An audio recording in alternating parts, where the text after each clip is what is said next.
경기도 외곽의 작은 도시. 의왕시의 골목 깊숙한 곳에 오래된 2층 주택이 한 채 서 있었다. 대문 앞 우편함에는 먼지가 쌓여 있었고 마당의 감나무는 주인을 잃은 듯 제멋대로 가지를 뻗고 있었다. 담벼락을 따라 자란 이름 모를 풀들이 발목 높이까지 올라와 있었다. 골목을 지나는 사람이라면 누구든 이 집에는 사람이 살지 않는다고 생각하기 쉬울 만큼 고요했다. 하지만 2층 작은 방의 창에는 밤마다 희미한 불빛이 새어나왔다. 새벽빛이 스며들기 시작하는 창을 오윤이 멍하니 바라보고 있었다. 오윤이는 57살이었다.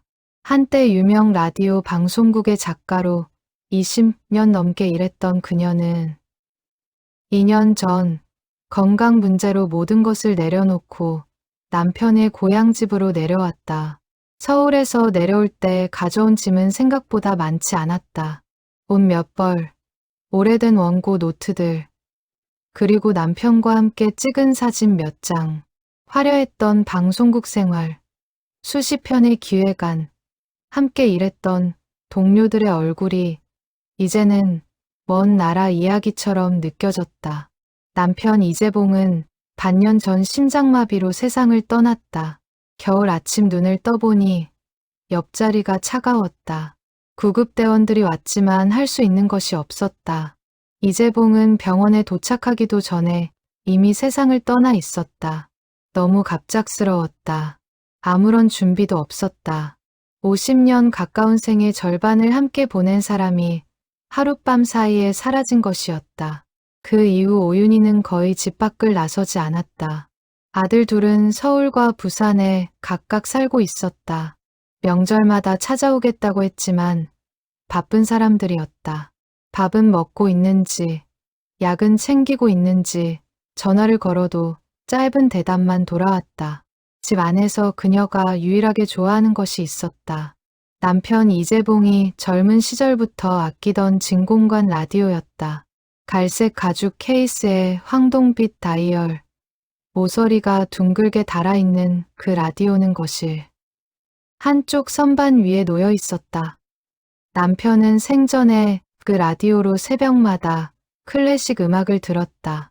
잠 못 이루는 밤이면 라디오 앞에 앉아 두 눈을 감고 음악에 귀를 기울이던 남편의 모습이 오윤희의 뇌리에 아직도 선명하게 남아 있었다. 어둠 속에서 혼자 앉아 음악을 듣던 그 뒷모습. 물어보지 않았던 것이 지금은 후회가 되었다. 무슨 생각을 하면서 들었는지, 무엇이 힘들었는지, 무슨 위로가 필요했는지. 그날 밤도 오윤희는 잠을 이루지 못하고 있었다. 새벽 1시가 넘어서도 눈이 맑게 떠 있었다. 이불 속에서 뒤척이다가 결국 일어나 무릎을 감싸 안은 채 소파에 앉았다.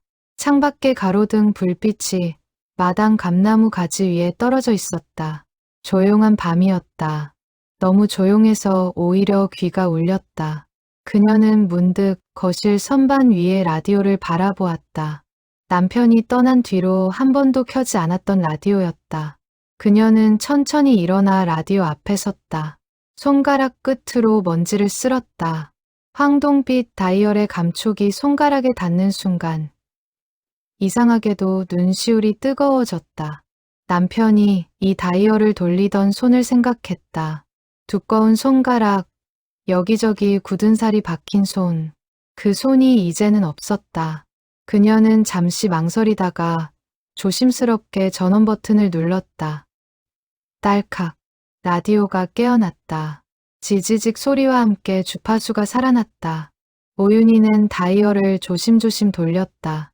익숙한 채널들을 지나쳐 갔다. 트로트가 흘렀다가 사라지고 뉴스 목소리가 들렸다가 끊겼다. 조각난 음악들과 반쯤 들리는 목소리들이 잡음 사이로 섞였다. 그러다 다이얼이 어느 지점에서 멈추었다. 아무것도 들리지 않았다. 잡음조차 없었다. 정적이었다. 오윤희는 다이얼을 좀 더 돌리려 했다. 그런데 그 순간이었다. 희미한 잡음 사이로 남자의 목소리가 흘러나오기 시작했다. 안녕하세요.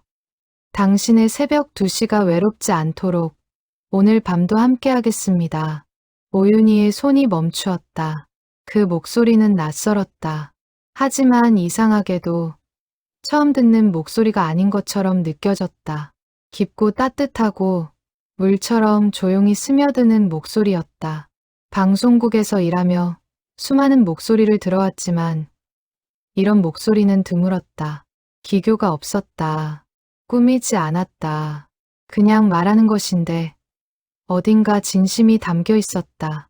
그녀는 라디오 앞에 주저앉아 두 손을 모은 채 그 목소리에 귀를 기울이기 시작했다.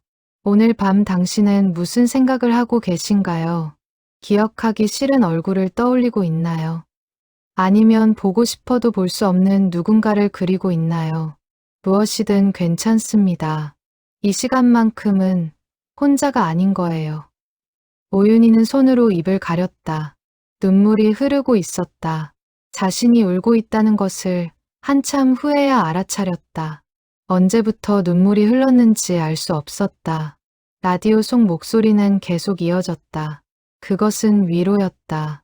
기술적인 위로가 아니라 오래된 친구가 건네는 것 같은, 굳이 설명하지 않아도 알아주는 그런 위로였다. 남편이 왜 이 라디오를 아꼈는지, 왜 새벽마다 이 앞에 앉았는지 그녀는 비로소 이해하기 시작했다. 새벽 2시 정각이었다. 그로부터 그녀의 밤은 달라지기 시작했다. 다음 날 밤, 오윤희는 잠자리에 들지 않았다. 저녁 식사를 마치고 설거지를 하면서도 TV를 켰다가 끄면서도 그녀의 마음 한구석에는 전날 밤의 목소리가 맴돌고 있었다.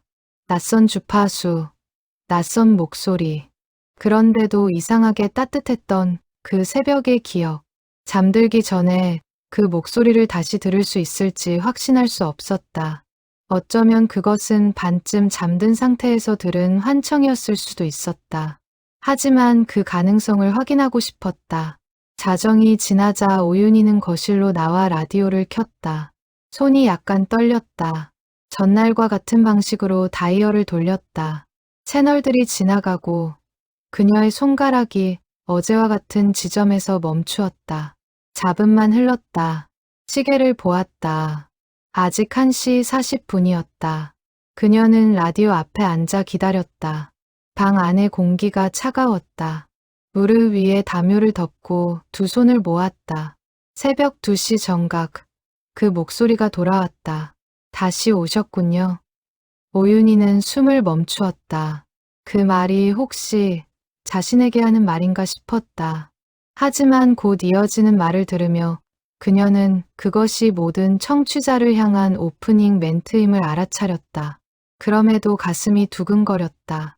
다시 오신 분도, 처음 찾아오신 분도 모두 환영합니다. 심야 라디오는 언제나 이 자리에 있습니다. 주파수 91.3. 당신의 새벽을 지키는 목소리. 강도연입니다. 강도연. 오윤희의 눈이 커졌다. 그 이름이 어딘가 낯익었다. 그녀는 20년 넘게 라디오 업계에 있었다.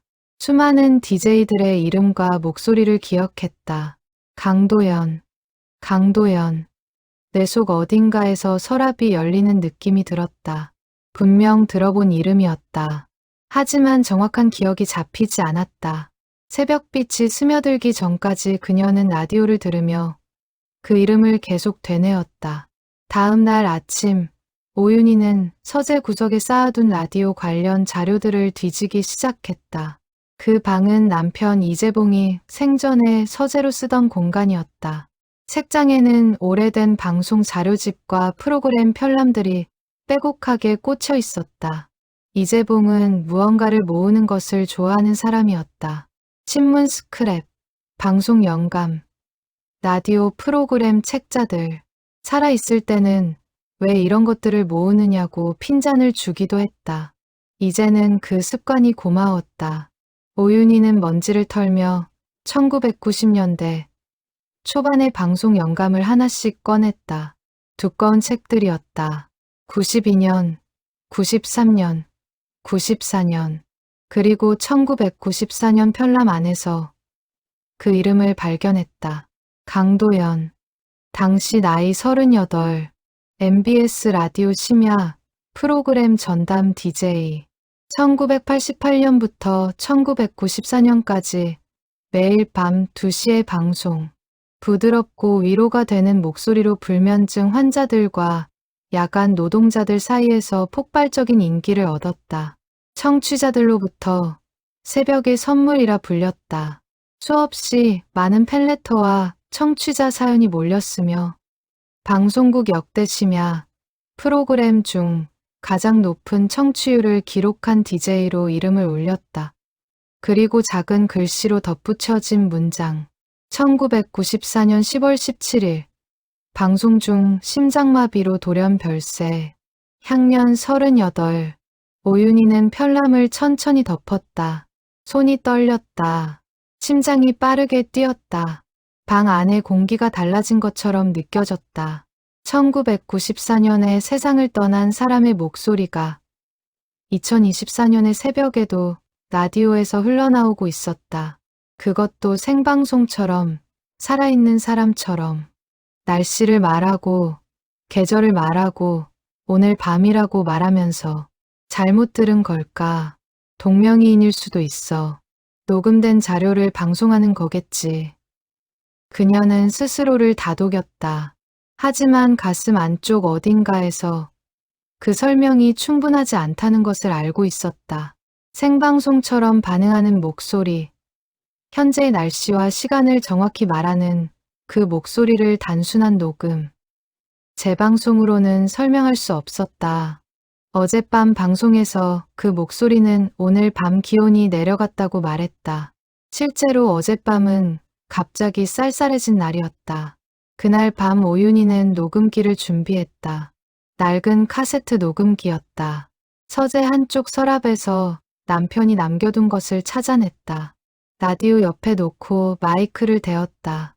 그리고 새벽 2시를 기다렸다. 목소리가 흘러나오는 순간 녹음 버튼을 눌렀다. 방송은 1시간 동안 이어졌다. 청취자들의 사연을 소개하고 그에 맞는 말을 건네고 짧은 침묵 끝에 다시 새로운 이야기를 시작하는 방식이었다. 목소리의 주인은 살아있는 사람처럼 반응했다. 방송이 끝나고 잡음만 남은 뒤 오윤희는 카세트를 되감았다. 재생 버튼을 눌렀다. 아무것도 녹음되지 않아 있었다. 테이프에는 잡음뿐이었다.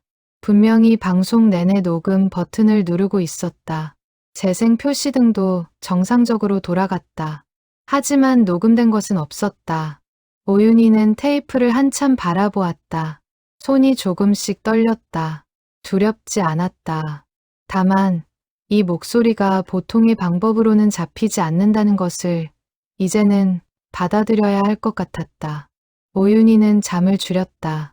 낮 동안은 도서관을 오가며 옛 신문을 뒤졌고 밤이면 라디오 앞에서 강도연의 목소리에 귀를 기울였다.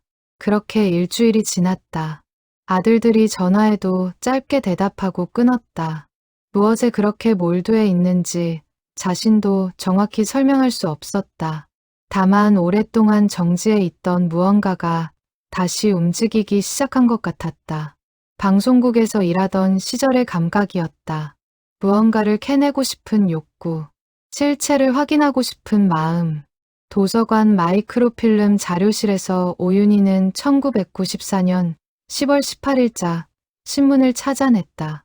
그 날짜 사회면 한켠에 강도연의 부음 기사가 실려 있었다. 방송 중 쓰러진 DJ. 끝내 소생 못해. 기사 내용은 간단했다. 1994년 10월 17일 새벽 2시 30분경 생방송 진행 도중 강도연이 갑자기 쓰러졌다. 옆에서 보조하던 작가가 이상함을 알아차리고 방송을 중단시켰다.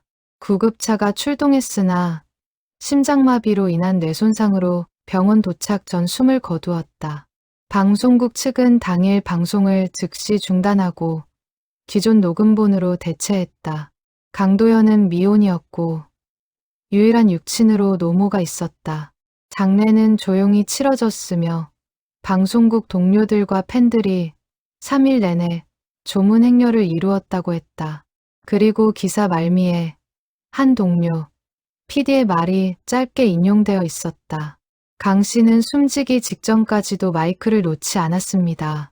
마지막까지 한 청취자의 사연을 읽다가 쓰러졌어요. 방송이 그의 전부였던 사람입니다. 오윤희는 한참 그 기사를 바라보았다. 창밖으로 차가운 가을 햇살이 들어왔다.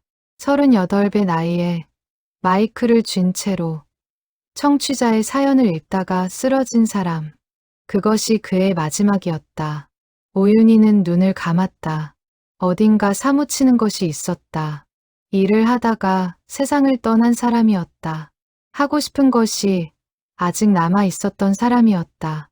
그녀는 아주 오래전의 기억을 끄집어내려 했다. 1994년 가을. 자신은 어디에 있었을까? 그해 가을, 오윤희는 서울의 한 라디오 방송국에서 막 조연출 생활을 시작했던 시절이었다. 야근이 잦았고 새벽에 집에 돌아가는 날이 많았다. 25살이었다. 모든 것이 서툴렀고 두려웠다. 선배들은 잘못을 지적할 때 거칠었고 일은 끝이 없었으며 월급은 기대보다 훨씬 적었다. 그럼에도 방송이 좋았다. 목소리가 세상에 나가는 것이 신기했고 누군가의 귀에 닿는다는 사실이 신비로웠다. 그 시절 그녀는 귀갓길 버스 안에서 작은 트랜지스터 라디오를 틀곤 했다. 버스가 비어있는 새벽 2시의 귀갓길, 가로등 불빛 사이를 달리는 버스 안에서 이어폰을 귀에 꽂고 라디오를 들었다. 새벽 2시의 라디오, 부드러운 목소리, 듣는 사람을 혼자 두지 않는 말들. 오윤희는 천천히 고개를 들었다. 그 목소리, 그때 버스 안에서 들었던 그 목소리가 지금 밤마다 자신이 듣는 그 목소리와 같았다. 30년 전의 기억이 파도처럼 밀려왔다. 자신은 그 목소리를 알고 있었다. 들어본 적이 있었다. 단지 이름을 기억하지 못했을 뿐이었다. 강도연. 그것이 새벽버스 안에서 들었던 그 목소리의 주인이었다. 오윤희의 두 눈에서 눈물이 떨어졌다. 도서관 자료실 안에서 마이크로필름 앞에 홀로 앉아 그녀는 한참을 울었다. 30년 전 새벽버스 안에서 위로를 받았던 그 목소리가 지금도 살아있다는 사실에 대해, 그리고 왜인지 자신이 그것을 찾아냈다는 사실에 대해 그녀는 집으로 돌아와 남편의 서재에 앉았다. 남편 이재봉도 라디오를 좋아했다.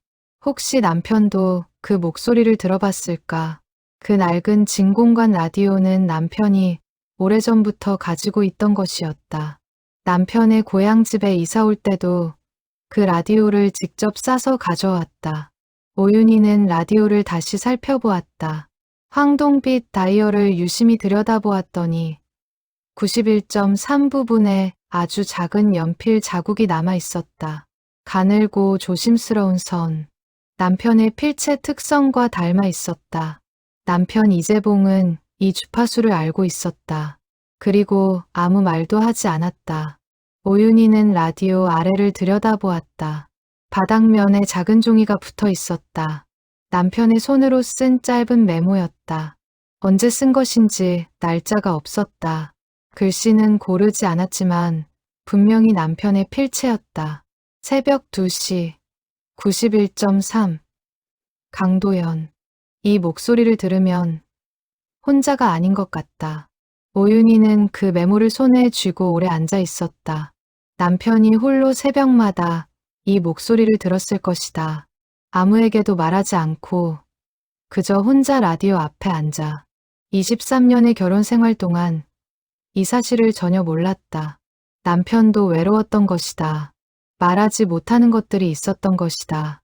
함께 살면서도 서로가 가장 깊숙한 곳의 이야기는 끝내 나누지 못한 채 세월이 흘렀다는 것이 오윤희를 서늘하게 했다. 그날 밤 오윤희는 처음으로 라디오 앞에서 소리내어 말을 했다. 저도 들을게요. 당신이 하는 말을요. 새벽 2시가 되자 강도연의 목소리가 시작되었다. 그것은 마치 약속처럼 정확한 시간이었다. 열흘이 지났다. 오윤희는 이제 새벽 2시면 어김없이 라디오 앞에 앉았다. 무릎 담요를 덮고 따뜻한 보리차를 손에 쥐고 어두운 거실에서 강도연의 목소리를 들었다. 방송은 매번 비슷한 구조였다. 오프닝 멘트, 청취자 사연 소개, 위로의 말, 그리고 짧은 노래 소개. 하지만 내용은 매번 달랐다. 어제 방송과 오늘 방송이 결코 같은 날의 이야기가 아니었다. 계절의 변화를 말하고, 어젯밤 바람이 어땠는지 말하고, 오늘 새벽 하늘이 어떤지 말했다.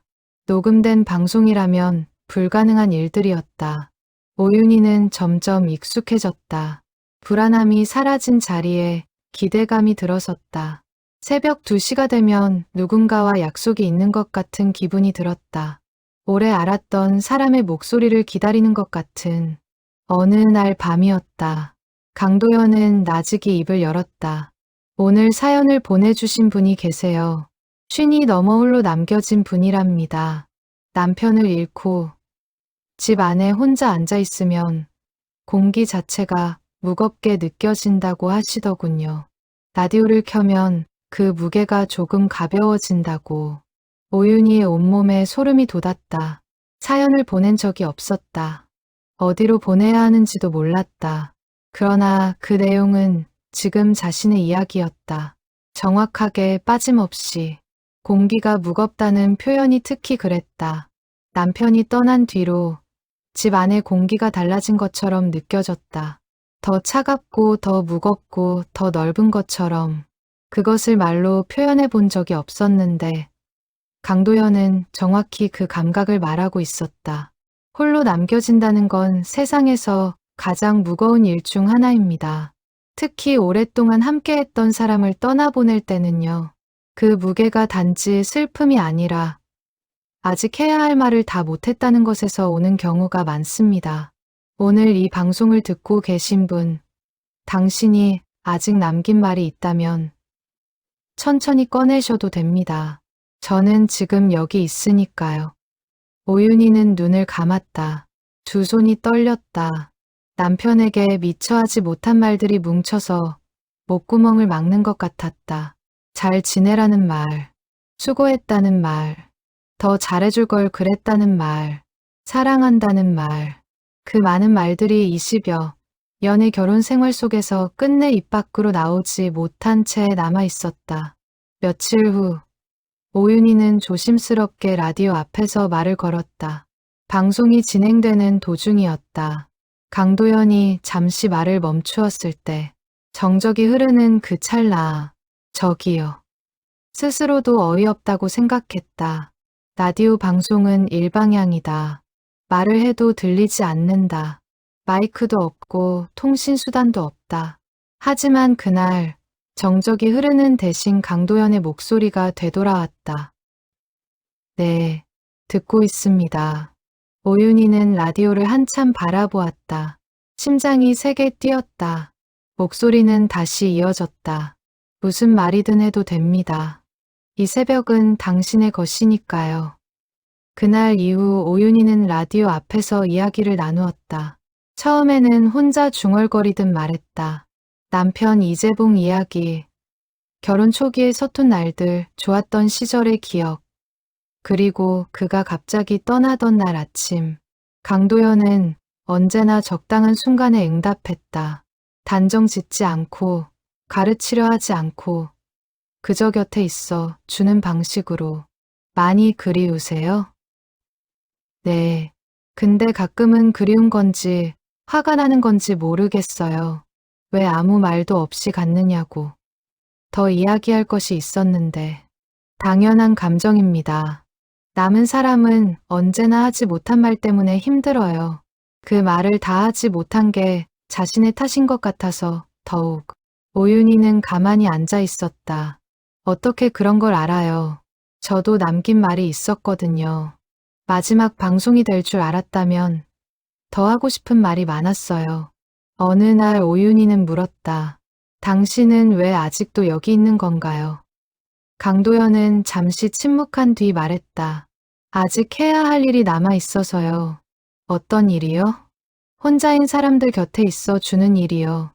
새벽 2시는 세상에서 가장 외로운 시간입니다.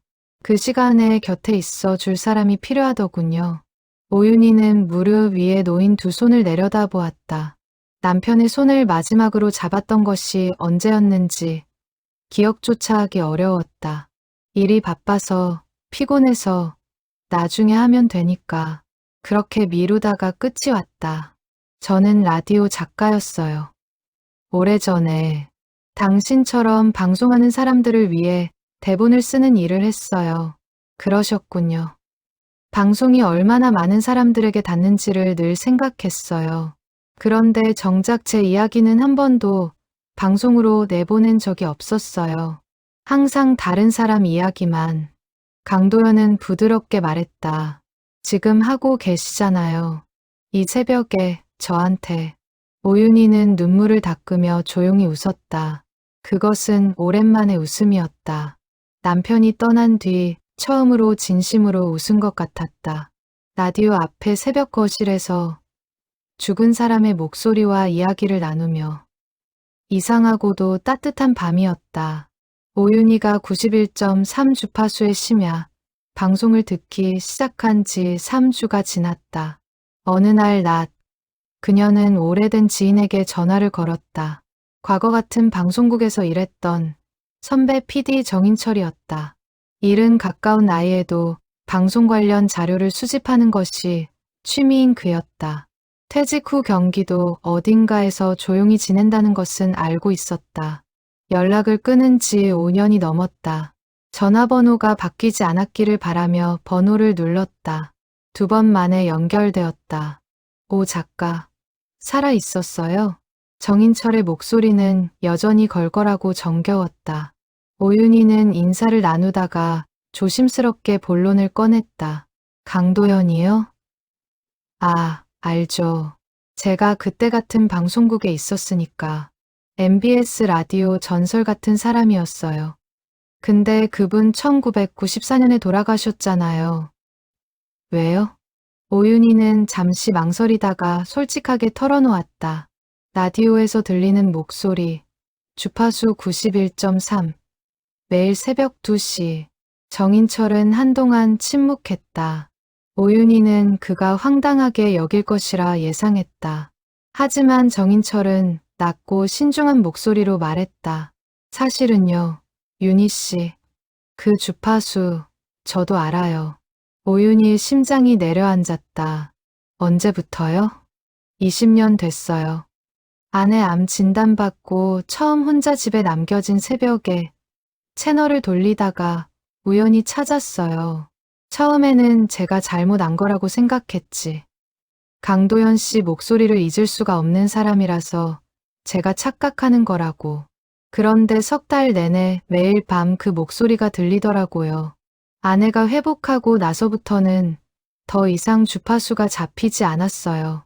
오윤희는 천천히 말했다.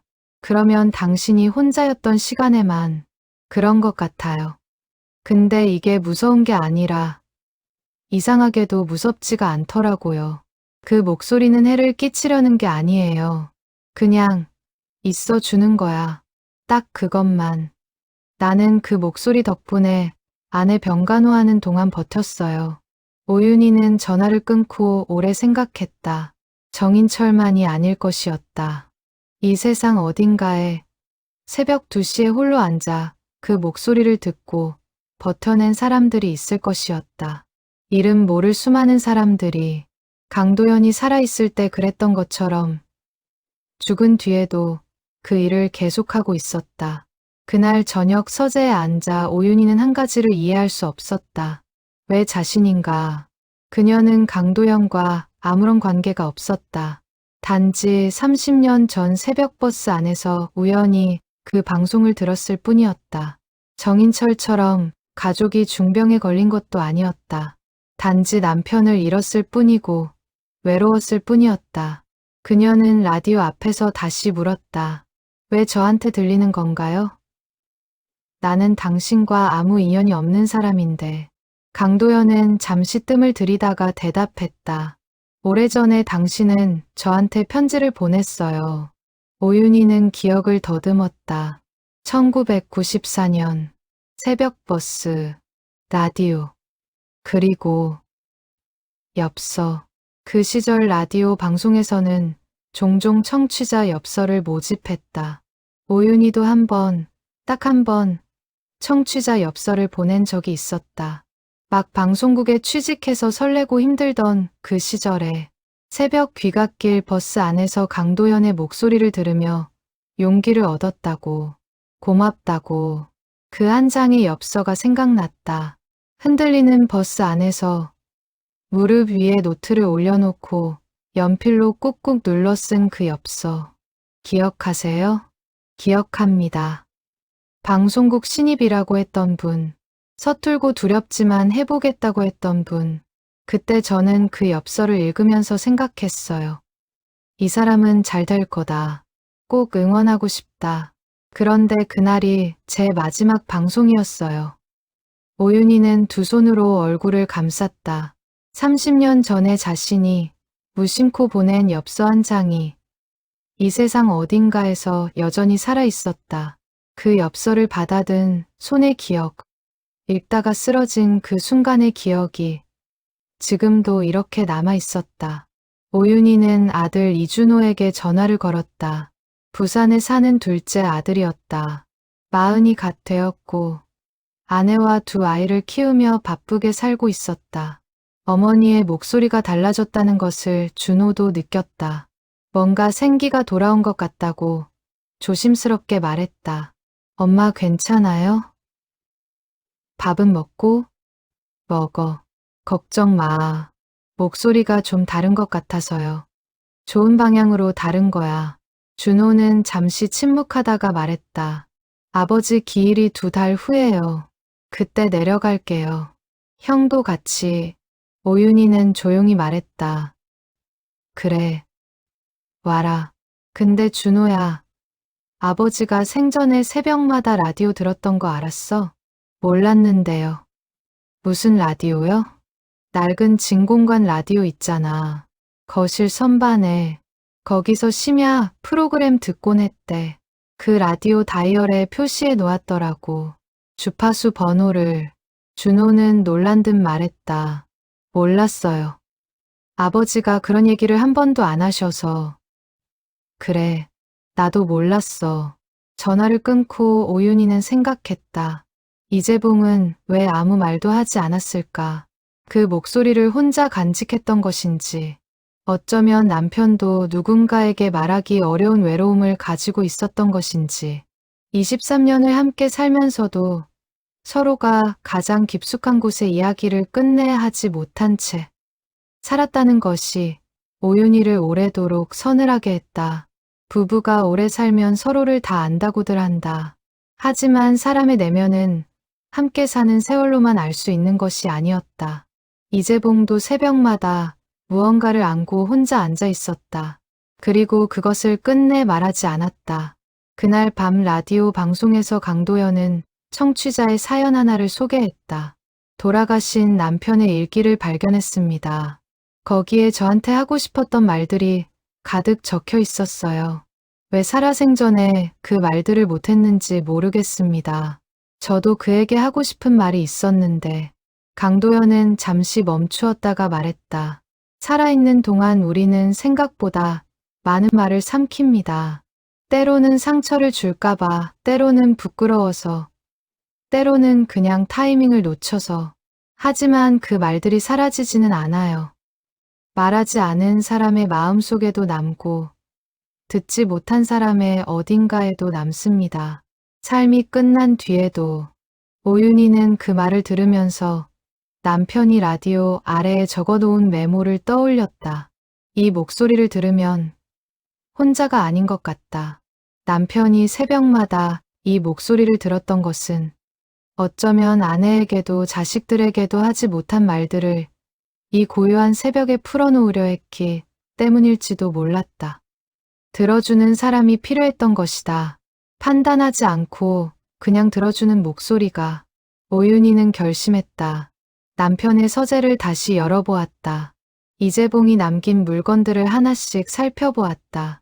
낡은 노트들, 가족 여행 사진들, 생전에 아끼던 물건들, 그리고 서랍 맨 아래 접힌 채 놓여있던 파란 편지 봉투.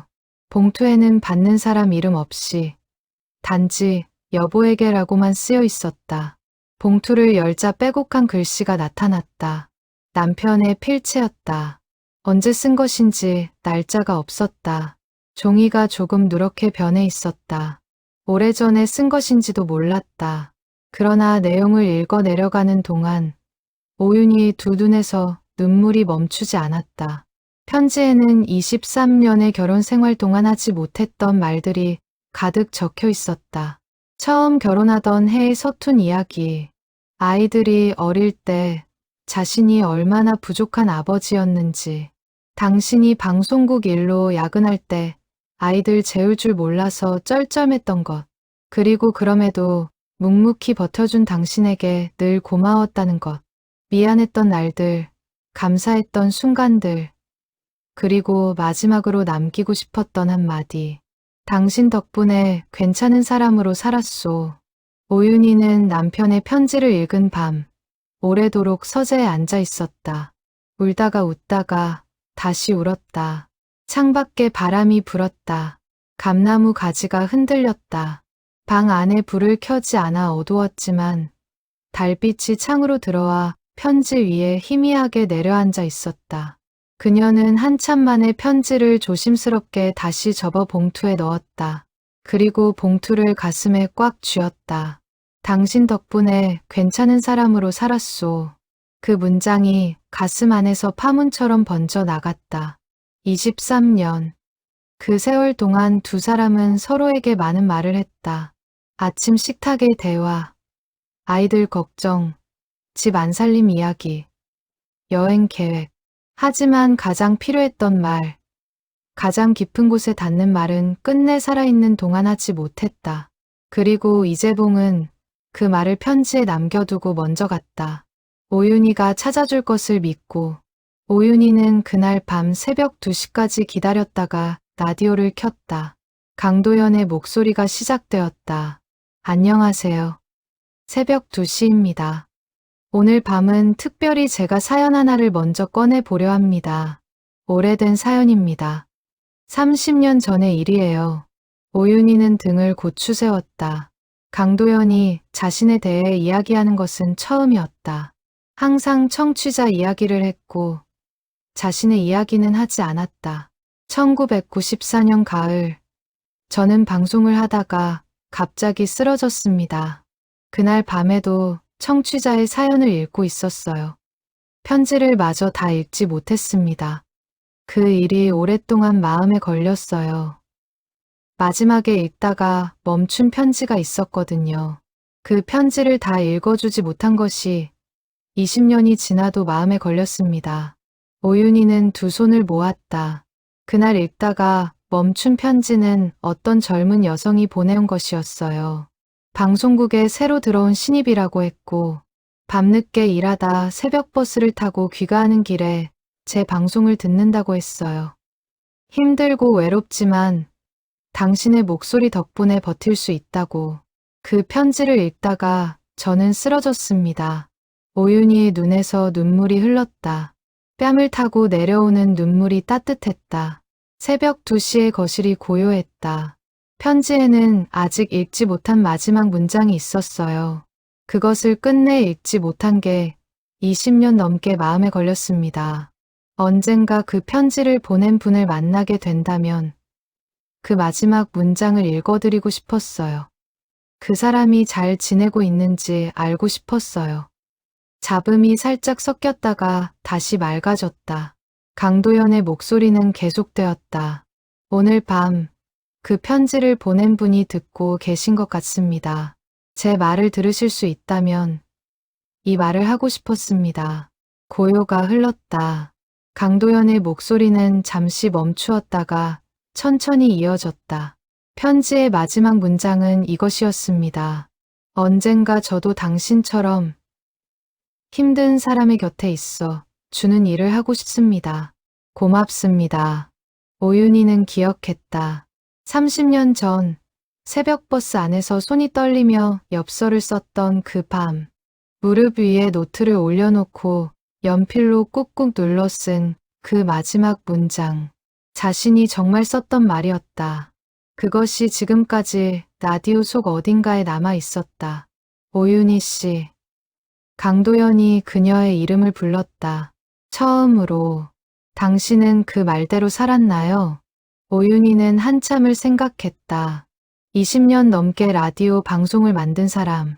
수많은 이야기를 청취자들에게 전달하고 무수한 목소리들이 세상에 나올 수 있도록 뒤에서 도왔던 사람. 어렵고 외로운 시절에 다른 사람들의 이야기를 세상에 내보내며 살았던 사람. 그리고 지금은 혼자 남은 새벽의 낡은 라디오 앞에 앉아 이웃들을 불러 함께 듣는 사람. 오윤희는 고개를 끄덕이며 말했다. 그랬던 것 같아요. 몰랐는데 돌아보니 그랬던 것 같아요. 강도연의 목소리에 온기가 담겼다. 잘하셨습니다. 그 세 마디가 가슴 안으로 들어왔다. 잘하셨습니다. 누군가 그 말을 해줄 때까지 얼마나 오래 기다렸는지. 오윤희는 그제야 알았다. 오윤희는 결심했다. 이 이야기를 혼자 간직하는 것이 아니라 기록으로 남기기로 했다. 라디오 작가였던 그녀는 오래전에 쓰던 원고 노트를 꺼냈다. 방송국에서 쓰던 것과 같은 종류의 줄이 촘촘한 노트였다. 한 달 동안 라디오 앞에서 들었던 것들, 강도연과 나눴던 대화들, 남편의 편지, 그리고 자신의 감정들을 하나씩 적기 시작했다. 손이 어색했다. 오랫동안 글을 쓰지 않았던 손이었다. 하지만 한 줄, 두 줄 이어지다 보니 멈추기 어려웠다. 새벽에 라디오를 듣고 낮에는 기록하는 생활이 이어졌다. 창밖의 계절이 천천히 바뀌었다. 가을이 깊어가고 있었다. 어느 날 오전, 이웃 할머니 박순자가 찾아왔다. 73의 나이에 혼자 사는 이 동네 터줏대감이었다. 담장 너머로 종종 인사를 나눴지만 집 안까지 들인 것은 처음이었다. 오윤희는 보리차를 내오며 마주 앉았다. 박순자는 눈이 작고 웃음이 많은 사람이었다. 입담도 좋았다. 이런저런 이야기를 나누다가 그녀의 눈이 거실 선반 위의 라디오에 닿았다. 이거 진공관 라디오잖아요. 오래된 거네. 나도 이런 거 하나 있었는데 남편 죽고 나서 버렸어요. 왜인지 모르지만 그냥 보기가 싫어서. 오윤희는 차를 내오며 물었다. 라디오 자주 들으세요? 옛날엔 많이 들었지. 근데 요즘은 혼자 있으면 라디오 소리도 무서워서 소리가 나면 더 외로운 것 같아서요. 아무도 없는데 소리만 나는 게. 오윤희는 잠시 생각하다가 말했다. 저는 새벽마다 라디오 들어요. 재미있는 방송이 있어서요. 박순자는 눈썹을 올렸다. 새벽에요? 새벽 방송이 있어요? 새벽 2시에 시작해요.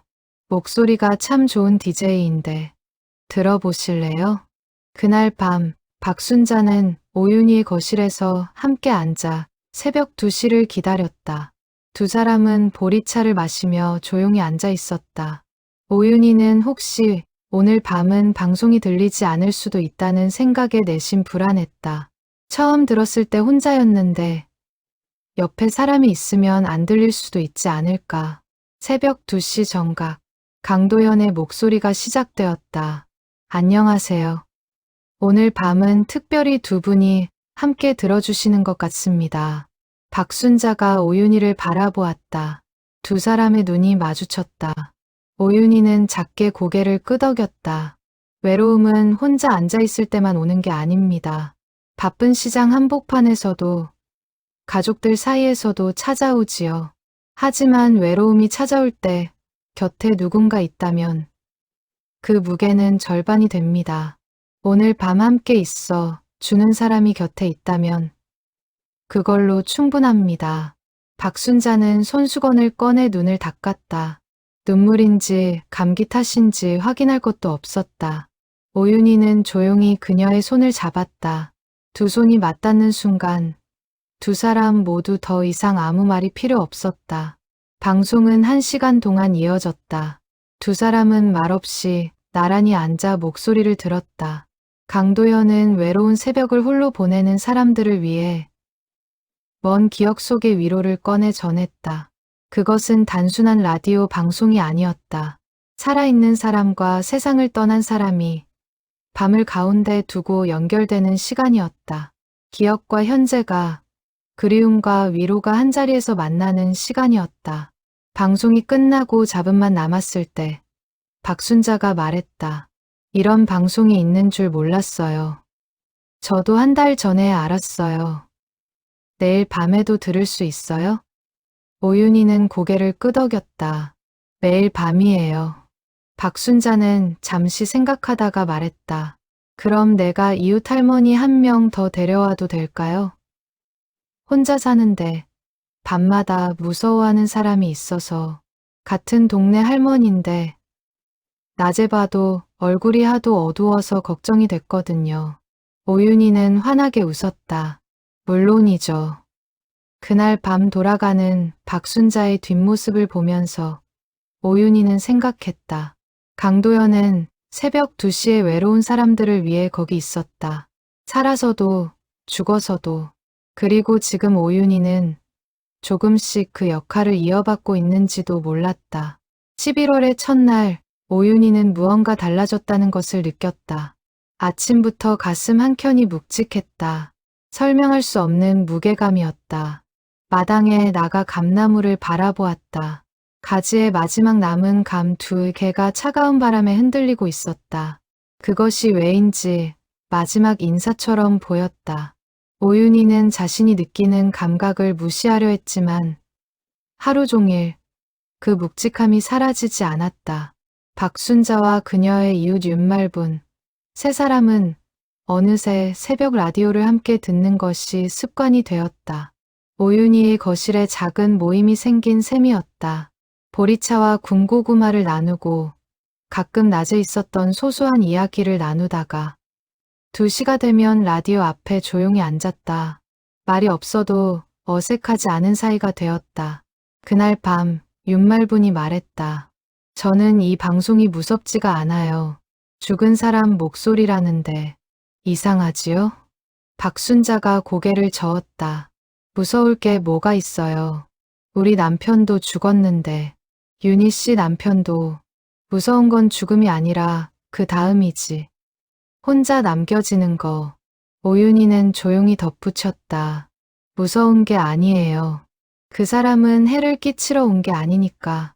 해야 할 일이 남아서 온 거예요. 살아있을 때 다 끝내지 못한 일이. 새벽 2시 라디오가 켜졌다. 강도연의 목소리는 평소보다 조금 더 조용했다.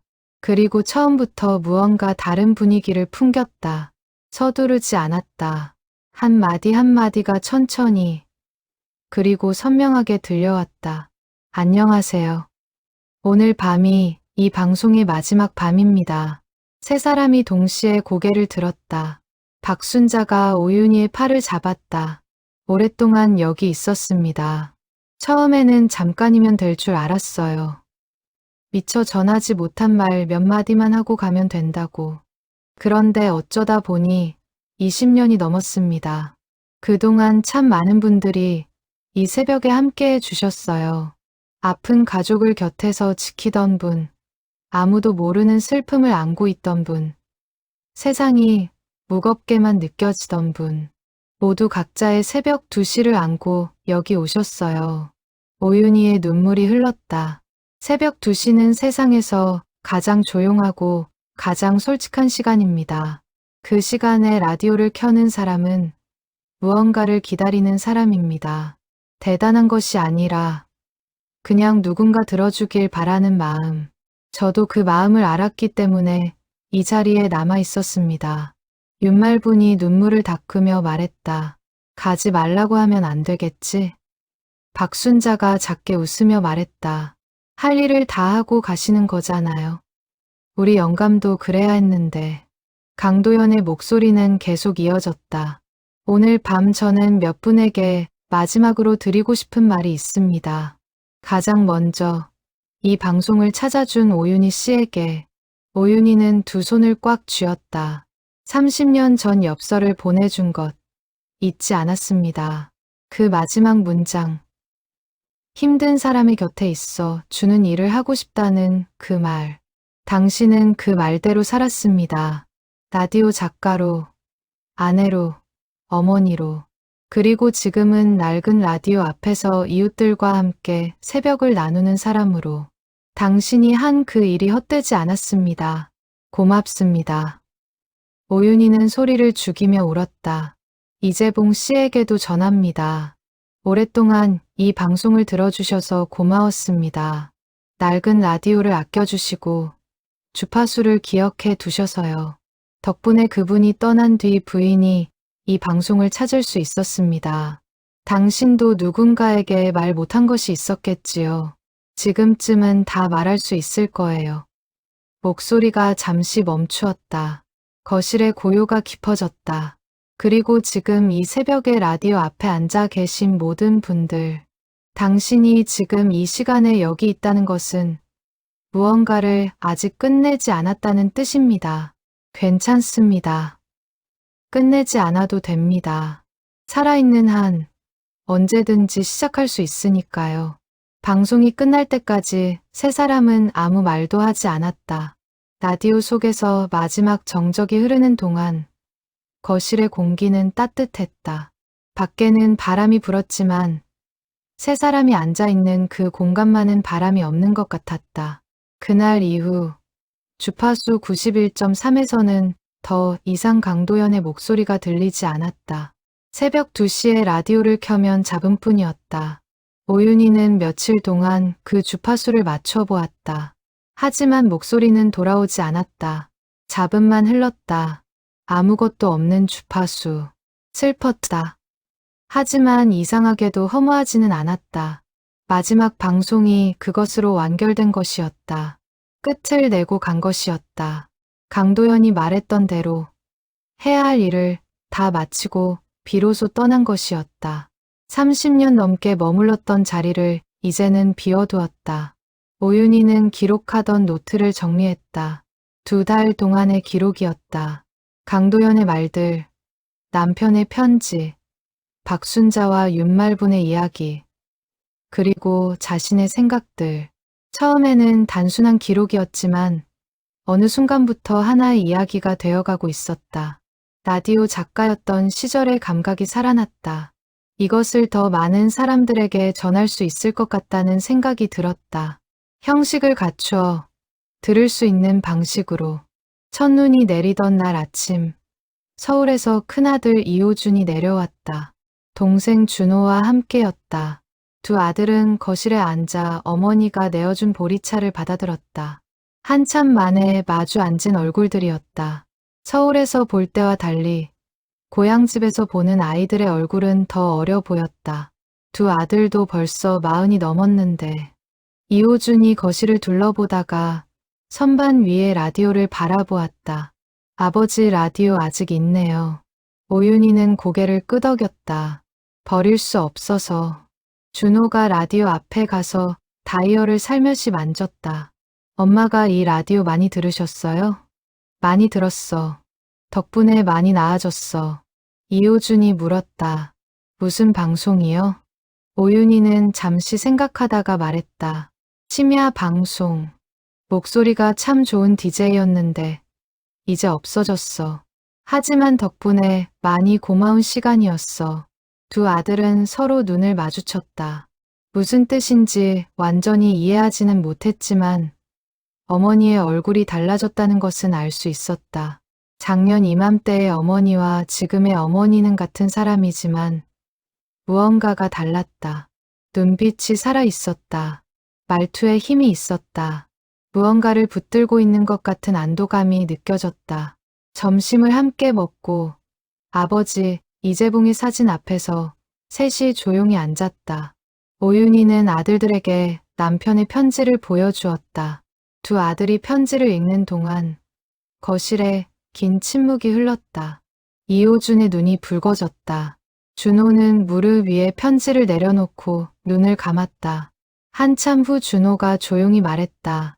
아버지가 이런 말을 했을 줄은 몰랐어요. 오윤희는 부드럽게 말했다. 나도 몰랐어. 찾았을 때 많이 울었어. 이호준이 물었다. 근데 엄마한테 직접 못했을까요? 그게 쉬운 사람이 있고 어려운 사람이 있는 거야.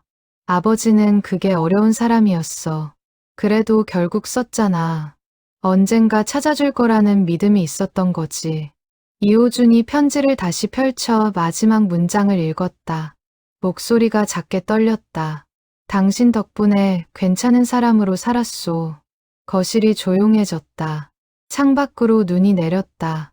감나무 가지 위에 흰 눈이 쌓이기 시작했다.